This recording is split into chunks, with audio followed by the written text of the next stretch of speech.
Hello friends, आज इस video में हम लोग फ्रॉस्ट फ्री रेफ्रिजरेटर में यूज़ होने वाले एक वायरिंग डायग्राम के बारे में डिटेल में जानेंगे, समझेंगे।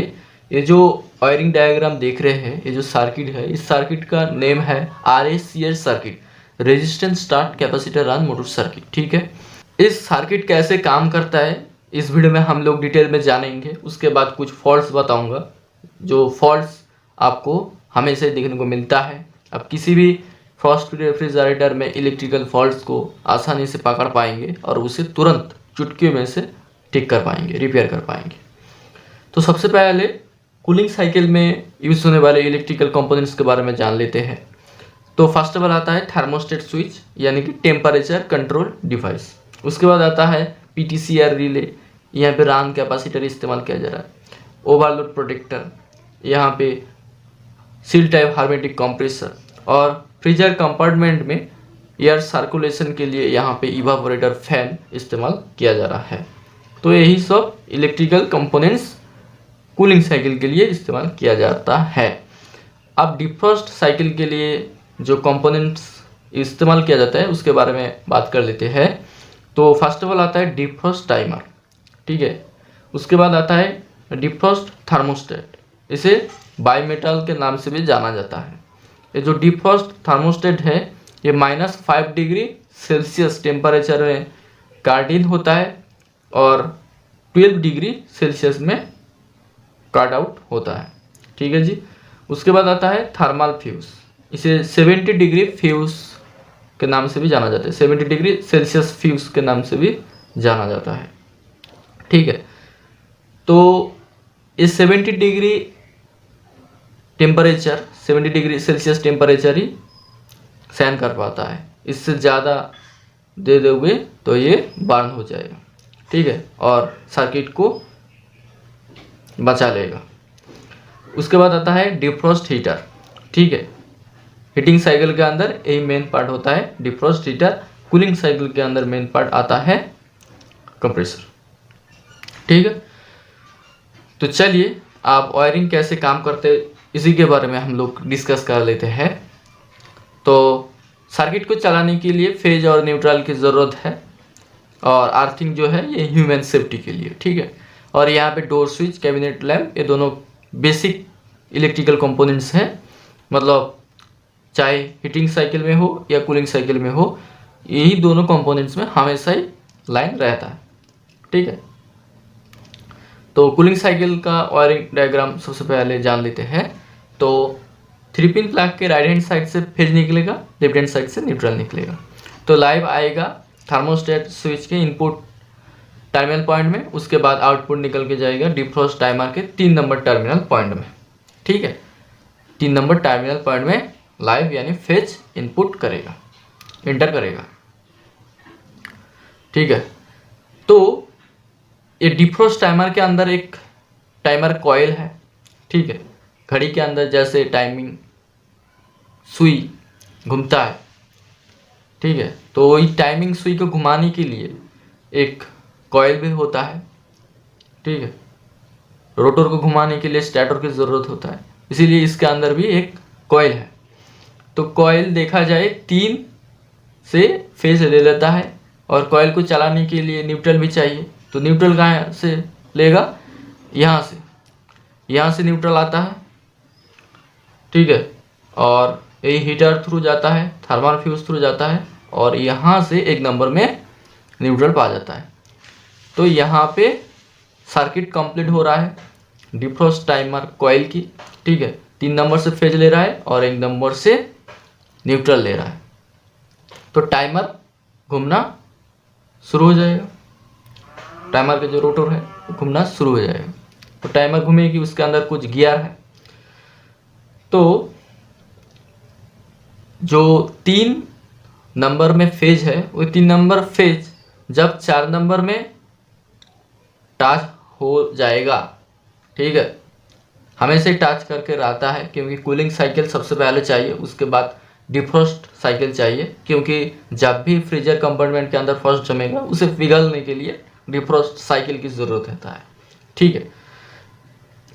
तो 3 और 4 हमेशा ही NC रहता है, नॉर्मली क्लोज, ठीक है। यहाँ पे एक मूवेबल कांटेक्ट पॉइंट रहता है जो कि 3 और 4 को टच करके रखता है। ठीक है, 3 पे एक मूवेबल कांटेक्ट रहता है, ये 4 पे टच कर देता है और 8 आवर्स 10 आवर्स के बाद ये 2 पे टच कर देता है, 3 से 2 पे आ जाता है, 4 तब NO हो जाता है। मूवेबल कांटेक्ट पॉइंट 3 और 4 के बीच में कनेक्शन करा देता है, तो यहाँ पे लाइव आ जाएगा। ठीक है, यहाँ पे लाइव आ जाएगा।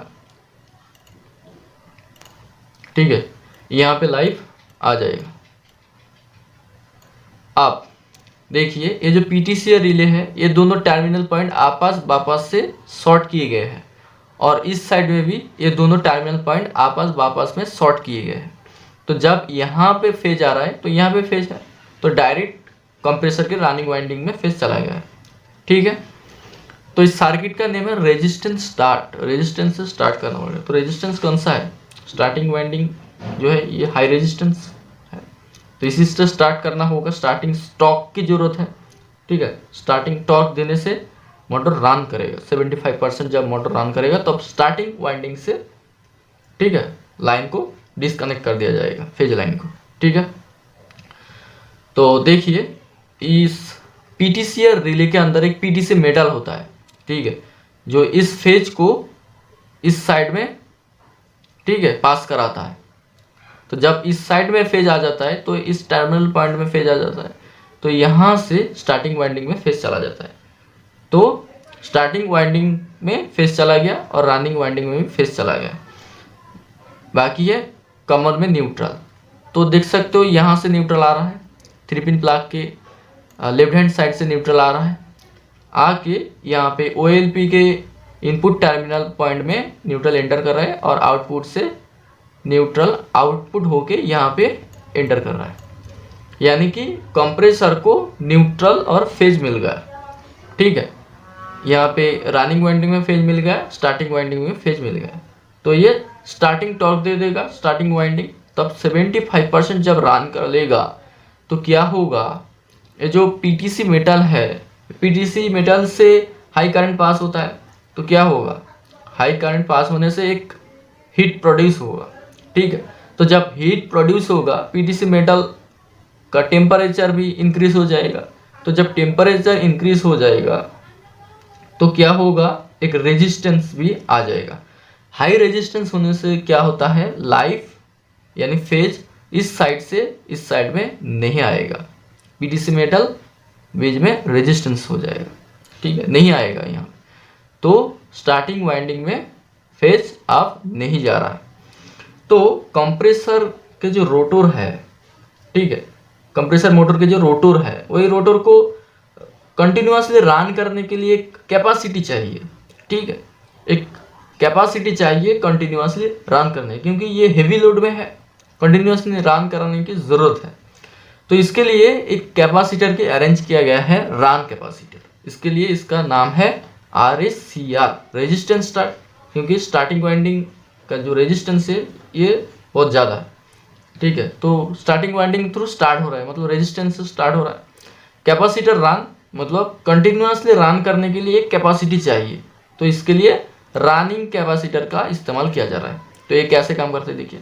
तो यहाँ पे फेज है, यहाँ से फेज यहाँ पे एंटर कर रहा है कैपेसिटर के एक टर्मिनल पॉइंट में, और यहाँ से एक टर्मिनल पॉइंट से फेज आउटपुट होके यहाँ पर आ रहा है। अब ये दोनों टर्मिनल पॉइंट शॉर्ट है, तो यहाँ पे भी फेज आ रहा है। ठीक है, फेज यहाँ से आके स्टार्टिंग वाइंडिंग में एंटर कर रहा है। तो स्टार्टिंग वाइंडिंग में, ठीक है, एक कैपेसिटी मिल गया है कंटिन्यूअसली रन करने के लिए। तो कंटिन्यूअस कंप्रेसर मोटर रन करेगा। तो आप समझ गए। और OLP overload protector, compressor overload होने से ये ट्रिप कर जाता है। ठीक है, कंप्रेसर ज़्यादा हीट होने से ये ट्रिप कर जाता है। ठीक है, ऐसे ही OLP काम करता है। तो थर्मोस्टेट स्विच कैसे काम करता है, जब सर्टेन टेम्परेचर में आ जाता है, जो टेम्परेचर आप सेट किए है, सेट टेम्परेचर में आ जाता है, तो ये, ठीक है, लाइन को डिस्कनेक्ट कर देता है। तो यहाँ पे यार लाइन नहीं आता, 3 नंबर में लाइन एंटर नहीं करता, तो 4 नंबर में नहीं जाएगा, तब कूलिंग साइकिल बंद है। ठीक है, और जब टेम्परेचर इंक्रीज हो जाएगा तो फिर से थर्मोस्टेट स्विच के कांटेक्ट पॉइंट क्लोज हो जाएगा। उसके बाद क्या होगा, लाइन पास होगा, 3 में आ जाएगा। उसके बाद दोबारा कूलिंग साइकिल रन हो जाएगा। ठीक है, आप कंप्रेसर रन होते होते होते होते होते होते 8 आवर्स कंप्लीट हो चुके हैं। किसी किसी फ्रॉस्ट फ्री रेफ्रिजरेटर में 10 आवर्स टाइम सेट किया जाता है। ये defrost timer through company set कर देता है। इसी टाइम के बाद डिफ्रॉस्ट साइकिल में चला जाएगा, मतलब फ्रीजर कंपार्टमेंट में जो फ्रॉस्ट जमी हुई है उसे पिघलना होगा। ठीक है, तो 8 आवर्स कंप्लीट होने के बाद क्या हो रहा है, इसके अंदर जो टाइमर है, ये timer gear through a movable contact जो है 3 नंबर में और 4 नंबर के बीच में कनेक्शन कर रहे थे, तो 4 नंबर से हटा के 2 नंबर में टच करा देगा। मतलब यहाँ से हटा के 3 और 2 में टच हो जाएगा, मतलब 3 और 2 के बीच में कनेक्शन हो गया। तब क्या होगा, तब देखिए, तब 2 नंबर में फेज आ गया। ठीक है, उसके बाद 2 नंबर से फेज निकल के जाएगा डिफ्रॉस्ट थर्मोस्टेट में। ठीक है, और यहाँ से जाएगा thermal fuse through defrost heater. ठीक है, तो डिफ्रॉस्ट हीटर को एक्टिवेट करने के लिए लाइव और न्यूट्रल की ज़रूरत है। तो यहाँ पे मिल रहा है लाइव और यहाँ पे मिल रहा है न्यूट्रल, क्योंकि ये 3 पिन प्लग के लेफ्ट हैंड साइड से न्यूट्रल आ रहा है और यहाँ पे एंटर कर रहा है। तो डिफ्रॉस्ट हीटर एक्टिवेट हो गया। तो जब सारी आइस पिघल जाएगा और 5 डिग्री सेल्सियस से लेकर करीब 12 डिग्री सेल्सियस में पहुंच जाएगा, उसके बाद क्या होगा, इवापोरेटर के अंदर जितने सारे फ्रॉस्ट जमी हुई थी वो सब पिघल जाएगा। तो एक्सेसिव हीट से, ठीक है, बचाने के लिए यहाँ पे डिफ्रॉस्ट थर्मोस्टेट है। ठीक है, एक बाईमेटल है जो कि 5 डिग्री से लेकर 12 डिग्री सेल्सियस में कट आउट हो जाता है। तो जब 5 डिग्री से लेकर 12 डिग्री में टेम्परेचर आ जाता है तो डिफ्रॉस्ट थर्मोस्टेट क्या करता है, ये कट आउट हो जाता है। तो जब कट आउट हो जाता है तब क्या होता है, कट आउट होने के बाद ये जो 2 नंबर से फेज निकल रहे थे, ये 2 नंबर में से फेज आके डिफ्रॉस्ट थर्मोस्टेट के इनपुट टर्मिनल में आके रुक जाएगी। यहाँ से यार पास नहीं होगी क्योंकि ये कट कर दिया। उसके बाद क्या हो रहा है, देखिए, ये जो न्यूट्रल है डिफ्रॉस्ट हीटर की इनपुट टर्मिनल पॉइंट में, ये आउटपुट से भी निकलेगा न्यूट्रल और थर्मल फ्यूज थ्रू यहाँ से आ जाएगा यहाँ पे न्यूट्रल। ठीक है, और एक चीज़ बता देना चाहता हूँ, देखिए, जब डिफ्रॉस्ट साइकिल चलता है तब डिफ्रॉस्ट टाइमर बंद होता है।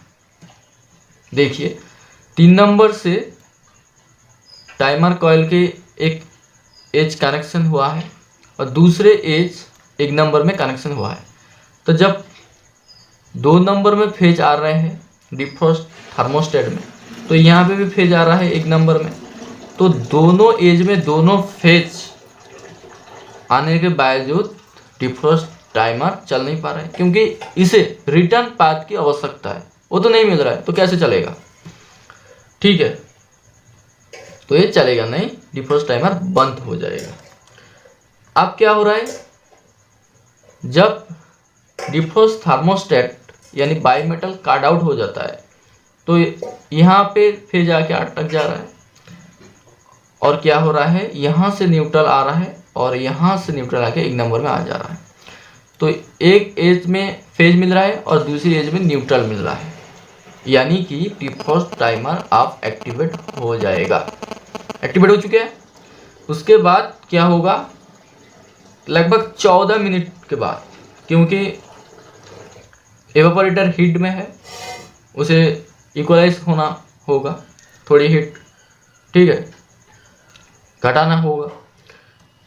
तो इसके चलते 14 मिनट गैप रखा जाता है। 14 मिनट के बाद क्या होता है, डिफ्रॉस्ट टाइमर फिर से क्या होता है, जो 3 से 2 में मोबाइल कॉन्टैक्ट थे यानी NC थे 3 और 2, ठीक है, 3 और 2 के अंदर कनेक्शन थे, ये कनेक्शन हट जाएगा 2 से और 4 में लग जाएगा, मतलब 2 से हट के 4 में लग जाएगा, तब 4 में कनेक्शन आ जाएगा। आने के बाद क्या होगा, कूलिंग साइकिल स्टार्ट हो जाएगा 14 मिनट के बाद।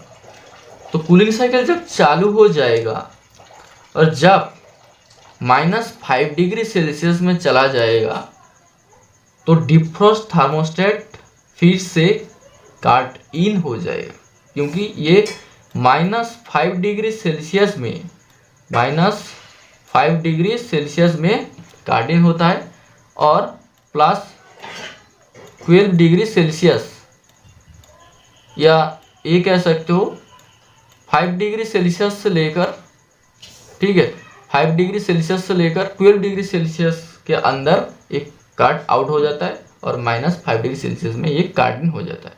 तो जब कूलिंग साइकिल चलता है तो क्या होता है, हीट डिक्रीज हो जाता है, टेम्परेचर डिक्रीज करता है, ठीक है, डिफ्रॉस्ट थर्मोस्टेट का। तो जब -5 डिग्री में आ जाएगा तो फिर से काट इन हो जाएगा। उसके बाद जब कूलिंग साइकिल कंप्लीट हो जाएगा, मतलब 8 आवर्स या 10 आवर्स कंप्लीट हो जाएगा, तो दोबारा ये 4 से हटा के 2 में टच करा देगा। उसके बाद क्या होगा, फिर से 2 नंबर में फेज आ जाएगा, ठीक है, फिर से 2 नंबर में फेज आ जाएगा, तब डिफ्रॉस्ट थर्मोस्टेट में फेज आ जाएगा और आउटपुट निकलेगा phase thermal fuse through heater में चल जाएगा और यहाँ पे न्यूट्रल में रहे, दोबारा डिफ्रॉस्ट हीटर एक्टिवेट हो जाएगा, ठीक है। तो इस तरीके से साइकिल काम करता है। अब बात करते हैं फॉल्ट्स, ठीक है, फॉल्ट्स के बारे में। मान लीजिए कि डिफ्रॉस्ट साइकिल चल रहा है और हीटर 12 डिग्री सेल्सियस से ज़्यादा सेल्सियस में पहुंच गया, यानी कि मैक्सिमम टेम्परेचर क्रॉस कर जा रहा है, तब भी डिफ्रॉस्ट थर्मोस्टेट यानी कि बाईमेटल काट आउट नहीं हो रहा है, इसके कुछ डैमेजेस आ गया, करप्ट हो चुके हैं। तब क्या होगा, ये जो थर्मल फ्यूज है ये 70 डिग्री सेल्सियस आ जाने के बाद, ठीक है, अगर ज़्यादा हीट हो जाएगा इवापोरेटर, एक्सेसिव हीट होने से क्या होगा, रेफ्रिजरेटर के अंदर जितने सारे प्रोडक्ट्स थे, जितने सारे फूड्स थे, ये सब तो खराब हो जाएगा, तो इसे रुकना होगा। तो इसके लिए 70 degree Celsius fuse, thermal fuse का इस्तेमाल किया जा रहा है। तो ये जब 70 डिग्री सेल्सियस में पहुंच जाएगा तब क्या होगा, तब थर्मल फ्यूज बर्न हो जाएगा। जब बर्न हो जाएगा तो फेज थर्मल फ्यूज थ्रू यहाँ पे नहीं आएगा, ठीक है, तब हीटर बंद हो जाएगा, तब हीट डिफ्रॉस्ट साइकिल में ही पड़ा रहेगा, कूलिंग साइकिल में नहीं जाएगा। अगर आप कूलिंग साइकिल में ले जाने के लिए फोर्स क्रिएट करते हो इस नॉब के ज़रिए, ठीक है, इस नॉब को घुमा के आप कूलिंग साइकिल में कर देते हो तो कूलिंग साइकिल में कंप्रेसर रन होगा, कूलिंग इफेक्ट प्रोड्यूस होगा। तो जब कूलिंग साइकिल चलेगा 8 आवर्स के बाद क्या होगा, दोबारा हीटिंग साइकिल में फैल देगा ये डिफ्रॉस्ट टाइमर। उसके बाद क्या होगा, वही डिफ्रॉस्ट साइकिल में अटक जाएगा, हीटर तो एक्टिवेट नहीं होगा क्योंकि थर्मल फ्यूज बर्न हो चुके हैं, यहाँ पे फेस पास नहीं हो रहा है। तो उसे रिपेयर करने के लिए क्या करना पड़ेगा, टेक्नीशियन आएगा, डिफ्रॉस्ट थर्मोस्टेट यानी कि बाईमेटल को रिप्लेस करेगा, थर्मल फ्यूज को भी रिप्लेस करेगा, उसके साथ साथ डिफ्रॉस्ट हीटर को भी चेक कर लेगा ये सही है या करप्ट हो चुके हैं, ये देख लेगा। अगर करप्ट हो चुके हैं तो भी उसे चेंज करना होगा। अगर चेंज नहीं कराते हो तो भी प्रॉब्लम आएगा। अगर आप डिफ्रॉस्ट, थर्मोस्टेट यानी कि बायोमेटल और थर्मल फ्यूज को चेंज करके आप नॉब के ज़रिए कूलिंग साइकिल में रख दिया तो 8 आवर्स के बाद क्या होगा, डिफ्रॉस्ट साइकिल में आ जाएगा। उसके बाद क्या होगा, थर्मल फ्यूज थ्रू तो लाइव आ रहा है डिफ्रॉस्ट हीटर में, लेकिन क्या हो रहा है, जो न्यूट्रल है ये न्यूट्रल यहाँ पे आ रहा है तो लाइव यहाँ से यहाँ तक नहीं आ पा रहा है क्योंकि डिफ्रॉस्ट हीटर करप्ट हो चुके हैं, लाइन पास नहीं हो रहा है तो वहाँ पे पड़ रहेगा। तो आपको तीनों को चेक कर लेना है, ठीक है। डिफ्रॉस्ट, थर्मोस्टेट और थर्मल फ्यूज तो आप चेंज करेंगे, साथ साथ डिफ्रॉस्ट हीटर को चेक कर लेना है, ये सही है या करप्ट हो चुके हैं। तो यही तीनों चेक करने के बाद तीनों को आप रिप्लेस कर दीजिए यदि डिफ्रॉस्ट हीटर करप्ट हो चुके हैं तो। उसके बाद आप कूलिंग साइकिल में रखें, देन कंप्रेसर रन करेगा। उसके बाद डिफ्रॉस्ट साइकिल भी आराम से रन करेगा और डिफ्रॉस्ट साइकिल कंप्लीट होने के बाद फिर से 14 मिनट के बाद कूलिंग साइकिल रन होगा। उसके बाद फिर डिफ्रॉस्ट साइकिल में आ जाएगा। तो इस तरीके से काम करेगा, ठीक है, ऐसे ही काम करता है। तो यही था कुछ फॉल्ट। और एक आपको दिखा देना चाहता हूँ, जब डिफ्रॉस्ट साइकिल में रहता है तब क्या होता है, कंप्रेसर के कॉमन में, रनिंग वाइंडिंग में, स्टार्टिंग वाइंडिंग में, तीनों टर्मिनल पॉइंट में आपको फेज देखने को मिलेगा, यानी टेस्टर देंगे तो जलेगा, ठीक है, ग्लो करेगा। क्यों? क्योंकि यहाँ पे तो फेज आ रहा है, यहाँ पे रिटर्न पाथ थ्रू फेज आ रहा है, तो यहाँ पे फेज आ रहा है, यहाँ पे भी फेज एंटर कर रहा है, तो OLP थ्रू यहाँ पे भी फेज आ रहा है, मतलब कॉमन में फेज। अब 4 नंबर में तो कांटेक्ट पॉइंट नहीं है, तो रनिंग एंड स्टार्टिंग वाइंडिंग में कैसा फेज आ रहा है, यही सवाल उठता है। क्योंकि 3 और 2 के अंदर तो मोबाइल कांटेक्ट पॉइंट है, 3 और 2 के अंदर कनेक्शन है, 3 और 4 के अंदर तो नहीं है जब डिफ्रॉस्ट साइकिल में है। तो किस तरीके से स्टार्टिंग और रनिंग वाइंडिंग में फेज आ रहा है।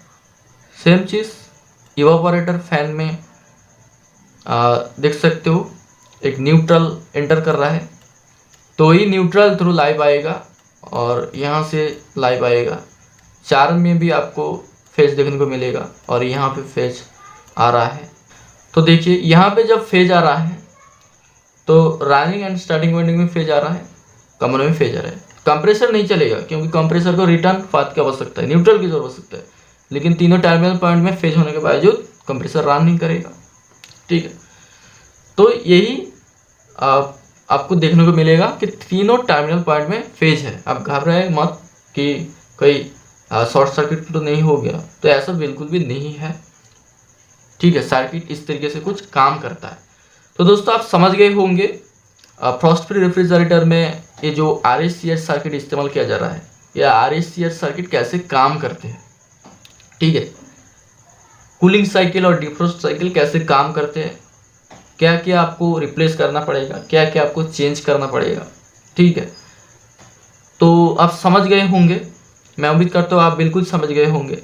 इस वायरिंग डायग्राम अगर आप ध्यान से समझ लेते हो तो किसी भी फ्रॉस्ट फ्री रेफ्रिजरेटर को आप आसानी से रिपेयर कर पाएंगे, क्योंकि इलेक्ट्रिकल फॉल्ट्स जो ढूंढ पाएगा वही गुड टेक्नीशियन होता है, ठीक है।